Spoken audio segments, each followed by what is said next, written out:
अल्प वर्षा के कारण खराब हुई सोयाबीन की फसलों का सर्वे कराने अन्नदाताओं के बीच डेंची बुजुर्ग गांव पहुंचे कांग्रेस नेता विजय सिंह गौतम 2 किलोमीटर दूर पैदल चलकर किसानों के खेत में सर्वे किया। जब अन्नदाताओं के बीच पहुंचे विजय सिंह गौतम को अन्नदाताओं ने पुष्पमाला पहनाई तो विजय सिंह गौतम ने संकल्प लिया, जब तक अन्नदाताओं की फसलों का 100% सर्वे कर उनका भुगतान शासन प्रशासन द्वारा नहीं किया जाता तब तक वो पुष्पमाला नहीं पहनेंगे। विजय सिंह गौतम ने सरकार को आड़े हाथ लेते हुए कहा कि अन्नदाताओं के लिए सरकार जल्द निर्णय ले, अन्यथा हजारों किसानों के साथ उग्र आंदोलन किया जाएगा। तो पूरा देश रोता है। किसान की अगर आंखों में आंसू है तो कोई पहुंचने वाला नहीं आता है। हम थोड़े दिन बाद आएंगे वोट मांगने के लिए, सभी पार्टियां आएंगी और कहेंगी कि हमें वोट दे दो, हमें ये कह दो, हमें ये पार्टी पे मोहर लगा दो। आज जब किसान रोता है तो उसके आंसू पहुंचने वाला कोई भी नहीं आया। सबसे पहले महिदपुर विधानसभा में आज से 4 दिन पहले मैं तुलसापुर, बागला, बरखेड़ा, बुजुर्ग उन गाँव में गया और जाकर जब मैंने देखा तो वहाँ पर केवल किसान इतना परेशान था, उसको जगह नहीं मिल रही, उसको रास्ता नहीं मिल रहा है कि इसके लिए क्या करे। भगवान से प्रार्थना कर कर के थक गया। भगवान भी हम पर, इंद्रदेव भी नाराज हुए। हमने जाकर तुरंत उसका डेलीगेशन मिला, हमने वहाँ पर अपना एसडीएम अनुविभागीय अधिकारी को और तहसीलदार को ज्ञापन दिया।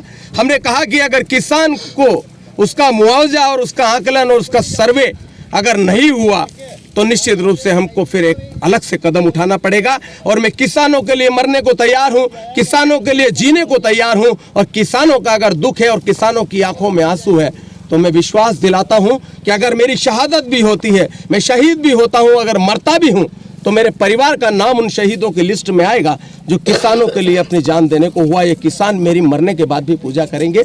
और मैं आज ये अलग जगाने आया हूँ। जैसे दादा ने कहा कि आज तक कोई जनप्रतिनिधि खेतों पे आकर नहीं मिला, आज किसी जनप्रतिनिधि ने आकर यहाँ नहीं कहा कि तेरी फसल में क्या हो रहा है, तेरी सोयाबीन की फसल खत्म हुई कि नहीं हुई।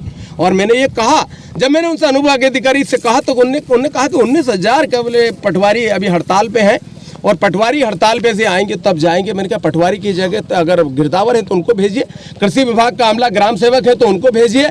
और निश्चित रूप से अगर आपने किसानों की, मैंने 8 दिन का अल्टीमेटम दिया है। मैं बहुत बड़ी बात कह रहा हूं, आज सार्वजनिक रूप से प्रेस के सामने कह रहा हूं, खेत में खड़ा हूं, ये सैकड़ों किसान मेरे साथ में खड़े हैं। 1 किलोमीटर तक डेल्ची बुजुर्ग से इस गाँव में हम लोग आए हैं और इन्होंने कह दिया है कि गौतम जी जहां आपका पसीना गिरेगा हमारा खून गिरेगा। हम बिना जूते पहने आपके साथ में हजारों किलोमीटर की यात्रा करने को तैयार हैं। आप जहां बोलोगे जहां पर खड़े होने को तैयार हैं। हजारों किसान अगर आप हमको बोलोगे, पर हम किसान मर जाएगा। मैं ये आप लोगों से विनती करना चाहता हूं, प्रशासन के लोगों से, इस प्रदेश के मुखिया शिवराज सिंह चौहान जी से, कि निश्चित रूप से उनको 1 महीने के अंदर अंदर जो आकलन करवाए और आकलन करा के तुरंत इनको मुआवजे की जो वैलिड राशि है वो दे। कहीं 250 रुपये बीघा नहीं दे, कहीं 100 रुपये बीघा का चेक नहीं दे, कहीं 500 रुपये बीघा का चेक नहीं दे दे, समझाने के लिए कि ये तुम्हारा इतना नुकसान हुआ। अगर ये 4 क्विंटल बीघा की अगर इस खेत में फसल होनी थी, अगर पानी गिरता तो 3 से 4 क्विंटल बीघा अगर सोयाबीन की फसल होती है, और अगर नहीं होती है तो उसका जो मुआवजा मिलेगा उसका हिसाब से उनको पेमेंट करना चाहिए। और यही मेरा निवेदन है। आज किसान भाइयों ने जो मेरे को प्रबल उत्साह और समर्थन दिया है, मैं उनके चरणों में नमन करता हूँ। मैं किसान का बेटा हूँ, मेरे माता पिता किसान हैं, मेरा जन्मजात किसान हूँ और किसान का दर्द जानता है। किसान को मालूम है कि किसान के पास में पैसा कैसे आता है। जैसे बाबूजी ने अभी कहा कि हम नोट छाप सकते हैं, हम खाद बना सकते हैं, मगर सोयाबीन को कैसे पैदा कर सकते हैं, गेहूं को कैसे पैदा कर सकते हैं। जब किसान के पास अनाज नहीं होगा तो किसान कहाँ जाएगा। हमने कुछ दिन पहले देखा कि कई लोग फांसी पे झूल गए। कहीं अभी बैंक वाले आ जाएंगे, अभी सोसाइटी वाले आ जाएंगे, अभी दूसरी बैंक वाले आ जाएंगे, किसानों का घर घेर लेंगे, उसकी कुर्की करेंगे, उसके बेल ले जाएंगे, उसकी थ्रेशर ले जाएंगे, उसकी मोटरसाइकिल ले जाएंगे। और निश्चित रूप से आपने देखा कि बिजली के बिल कितने मात्रा में आ रहे हैं, कितना पैसा उनका देना पड़ रहा है, कितनी पेनल्टी उनको लगा रहे हैं। अगर ये सभी चीजें अगर इन्होंने अगर 1 महीने के अंदर और 15 दिन के अंदर, 8 दिन के अंदर ये यहाँ पर सुव्यवस्थित नहीं करी तो मैं विश्वास दिलाता हूँ कि आज तक के इतिहास में कभी महिदपुर विधानसभा क्षेत्र में ऐसा आंदोलन नहीं हुआ होगा। और ये महापड़ाव है, ये किसानों की लड़ाई है, ये किसी पार्टी की लड़ाई नहीं है, ये किसानों के हित की लड़ाई है। हम सब किसान हैं और किसान एकता जिंदाबाद कहने का नारा जो लगाया है वो निश्चित रूप से हम लगाएंगे। मैं आप लोगों को, प्रेस के साथियों को, यहाँ पर पधारे वो समस्त किसान भाई, मेरे बुजुर्ग आशीर्वाद दाता, मेरे युवा भाई जिन्होंने इसको इतनी गंभीरता से लिया और ये देख लिया है आज भी मौसम कितना गर्म है, 30 डिग्री 40 डिग्री तापमान है और निश्चित है जो फसलें हैं वो भी 2-4 दिन में समाप्त हो जाएगी और ये लड़ाई तो लड़ना ही पड़ेगी, ये हमारी मजबूरी है, नहीं तो मेरा किसान मर जाएगा, मेरे किसान की जान निकल जाएगी, मेरा किसान फांसी लगा लेगा, वो अपने बच्चों को कैसे पालेगा छोटा किसान। मैं बहुत बहुत आभार व्यक्त करता हूँ सभी किसान भाइयों का और आपका, बड़ा भावुक हूँ मैं और मुझे दुख है इस बात का कि जो प्रकृति ने भी हम लोगों के साथ खिलवाड़ किया है वो भी बड़ी एक गंभीर बात है, पर फिर भी शासन और प्रशासन का दायित्व है और अगर यहाँ पर कोई राज करता है और शासन चलाता है तो उसका दायित्व है कि वो किसानों की समस्याओं को सुने, समझे और हम सब लोगों का निदान करे। यही मेरा अंतिम उनसे यही चेतावनी है, मुझे चेतावनी समझे, मेरा अल्टीमेटम समझे, ये मेरा निवेदन समझे उनको, ये प्रशासन के लोगों को किसी हालत में सामने आना होगा और हमारे किसानों के यहाँ चाहे डेलची हो, चाहे सनखेड़ी हो, चाहे बरूखेड़ी हो, चाहे महितपुर रोड हो, चाहे पल्लूखेड़ी हो, सभी गाँव में किसान के हमारे डेलीगेशन मिलेंगे और हम इस काम के लिए बहुत आगे तक जाएंगे और भगवान से प्रार्थना करता हूँ कि भगवान शिवराज जी को भी सद्बुद्धि दे और शासन प्रशासन को भी सद्बुद्धि दे। हम भी उन्हीं समाज के अंग हैं, वो भी किसान के बेटे हैं, निश्चित रूप से वो किसानों की दया लें और राजा तो सबकी दया करता है और राजा होता है वो सबकी सुध लेता है। तो मैं निश्चित रूप से ये विश्वास दिलाता हूँ कि अगर ये चीज़ें नहीं हुई और अगर 8 दिन के अंदर इनमें कोई कार्रवाई नहीं हुई तो इन खेतों में और इन सड़कों पर यहाँ पर कोई वाहन नहीं चल पाएगा, 2-2, 4-4 दिन तक ट्रैफिक को मोड़ना होगा, ये निश्चित है।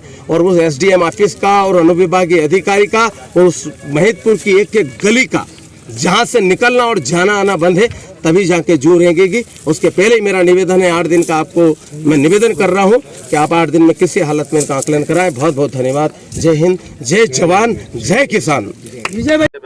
जी, अभी बड़ी सोचनीय बात है कि अभी तक जनप्रतिनिधि जितने भी जनप्रतिनिधि थे, जनपद से लेकर के सांसद तक जी की बात करता हूँ मैं तो भाई हमारे क्षेत्र के सबको हमने वोट दिया है। आज दिन तक 1 महीना हो गया और फसलें बिल्कुल सूख गई है, ये देखिए आप, एक भी फली नहीं इसमें अभी तक किसी ने, जबकि मेन रोड का गांव है, एक भी कोई अधिकारी आ करके नहीं कहा कि आपकी स्थिति क्या है, किसान आपकी क्या दयनीय स्थिति है। उसने खाद डाला, बीज डाला, आज कम से कम 8 से 10 हज़ार रुपये का बीघा का खर्च किया है उसने और उसको 2 पैसा भी नहीं मिलेगा इस सोयाबीन से, 2 नया पैसा भी नहीं मिलेगा क्योंकि फली नहीं है इसमें। 1-2 फली आई वो भी वैसे ही रह गई, दाने नहीं भरा है उसमें, क्या करेगा किसान।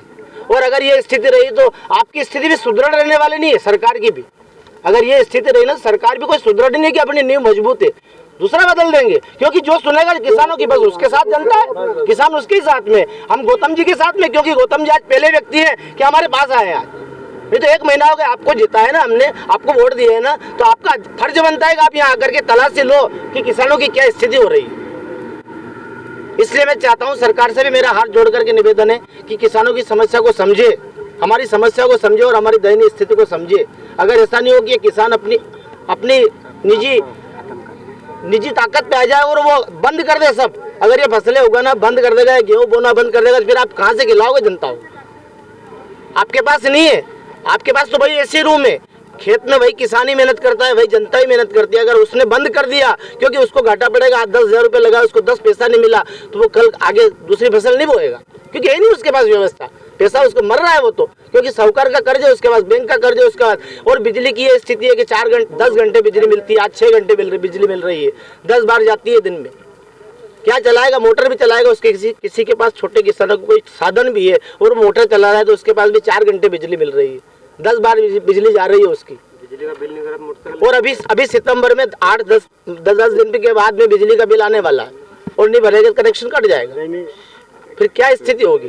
तो इसलिए हमारा तो निवेदन है सरकार से कि सुने, किसानों की सुने, समस्या को सुने और समझे, अपना दर्द देखे कि वास्तविकता अंदर जा करके जरा तय में जा करके देखे कि वाकई में किसानों की क्या स्थिति है। मैं यही कहना चाहता हूँ। और देखिए ये सोयाबीन की स्थिति,